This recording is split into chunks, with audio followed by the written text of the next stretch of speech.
In 1629, the Batavia, a flagship of the Dutch East India Company, embarked on its maiden voyage from the Netherlands to the East Indies.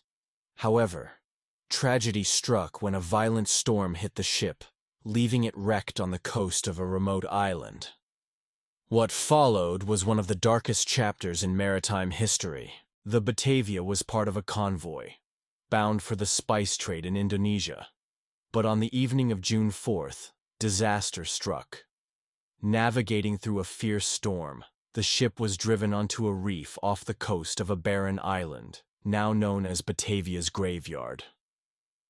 The survivors found themselves stranded, isolated from the world, with no immediate hope for rescue.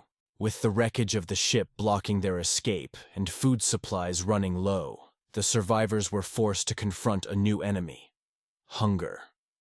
As they scavenged what they could from the wreck and made their way onto the island, tensions ran high. But this was only the beginning. Among the survivors, there was a man who would turn their fight for survival into a horrific nightmare. Jeronimus Cornelis, the ship's assistant merchant, quickly took advantage of the disarray.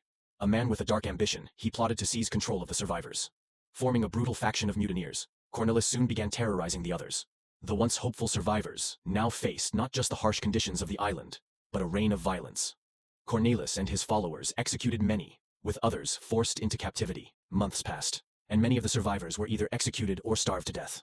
The island, once a place of refuge, became a prison of brutality. Children and women were not spared, and the mutineers' cruel treatment left survivors in despair.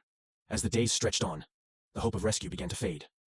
But after a long and harrowing wait, the survivors' salvation came in the form of a passing ship, the Heemskerk, a vessel from the original fleet that had been sent to find them. When the Heemskerk arrived, it was a moment of sheer relief for the survivors. But what they found on the island was nothing short of a nightmare. The bodies of the slain, the remnants of a struggle for power, and the scars of brutality were all that remained. Cornelis and his followers were arrested and brought to trial. In the end, Cornelis was executed. But the horrors of the Batavia shipwreck would never be forgotten. Today, the wreck of the Batavia lies beneath the waves off the coast of Australia. The island where this tragedy unfolded is now a historical site. But the dark story of betrayal, survival, and death still haunts the place. The artifacts recovered from the wreck tell the tale of a ship that never reached its destination. A ship whose fate became the stuff of legend. The Batavia shipwreck is not just a tale of nature's wrath. It's a chilling reminder of the darkness within the human heart. What do you think about the choices made by those who survived? Share your thoughts in the comments below. If you want to discover more gripping stories from history's darkest moments, be sure to subscribe and stay tuned for more.